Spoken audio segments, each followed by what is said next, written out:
Hello children, आज के lecture में हम हेडिंग पढ़ेंगे नो मोर यानी कि ज़्यादा जानकारी। ये कुछ बेसिक सी बातें हैं, आपको हर जगह पे काम में आएंगी। कहता है all materials are made up of matter. सभी जो सामग्री है वो मैटर से मिलकर बनी है, पदार्थ से मिलकर बनी है। मैटर है क्या? कोई भी वस्तु जो स्पेस ऑक्यूपाई करती है और जिसमें मास होता है उसको मैटर बोला जाता है। इस यूनिवर्स में प्रत्येक वस्तु मैटर से मिलकर बनी है। But what is matter made up of? लेकिन मैटर किससे मिलकर बना है? Matter is made up of extremely small particles called atoms. पदार्थ जो है वो बिल्कुल छोटे छोटे कणों से मिलकर बना है, जिन्हें एटम्स परमाणु बोला जाता है।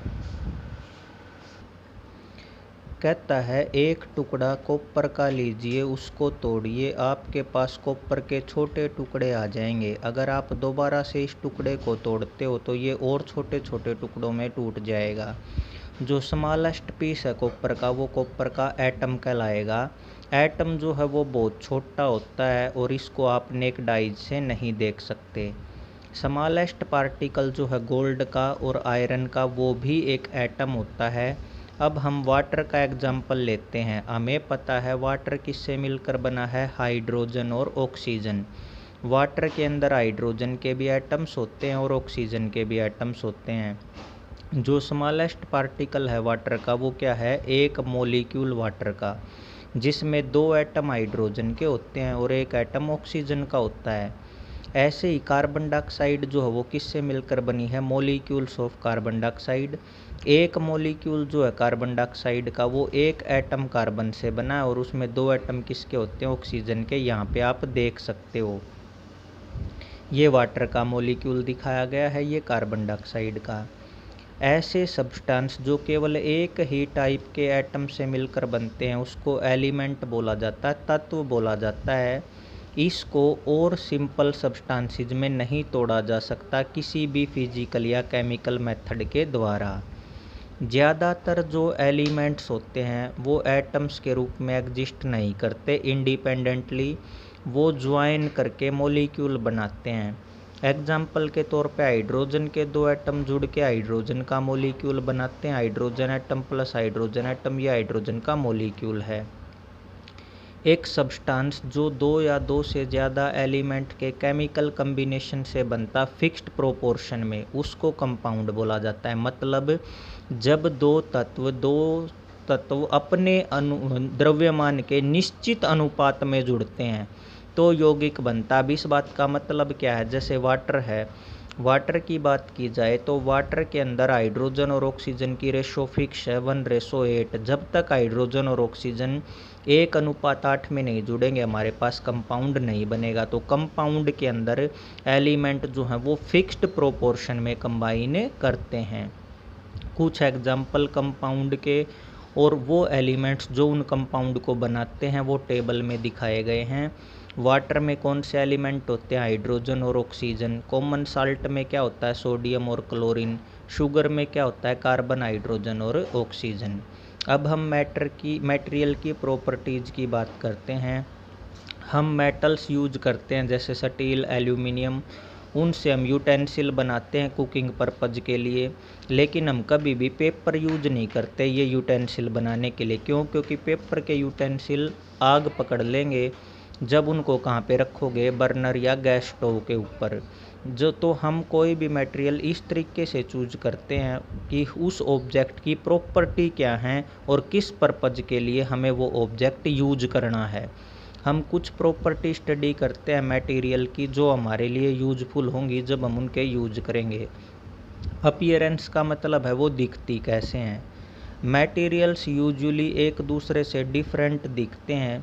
सैंड, रेत होता है, वो वुड से अलग दिखता है। वुड जो है वो प्लास्टिक से अलग दिखती है।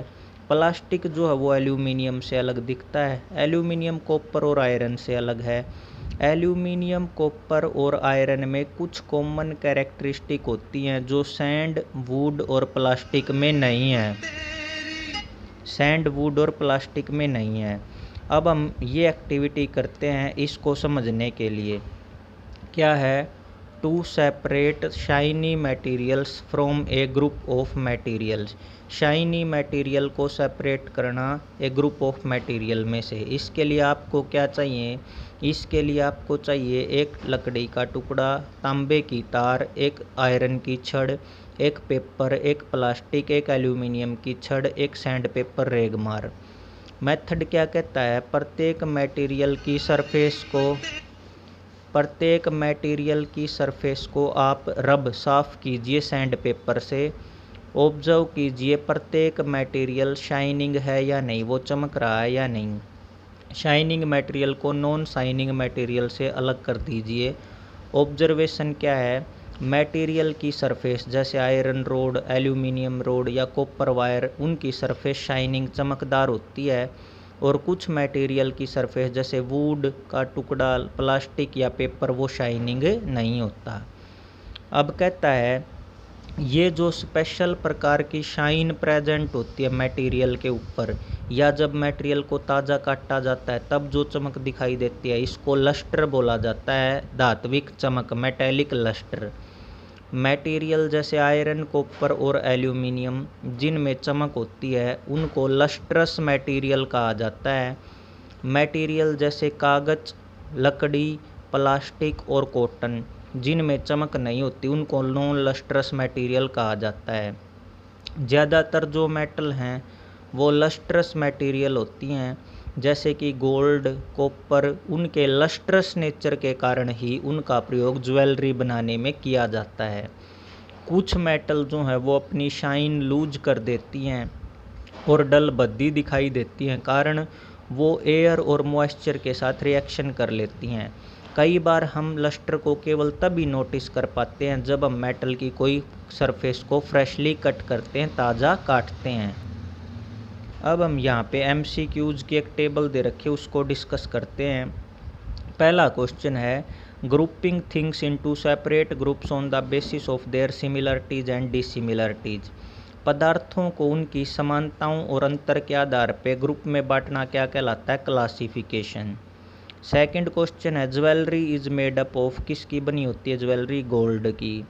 थर्ड क्वेश्चन है कुकिंग यूटेंसिल किसके बने होते हैं? मेटल्स के।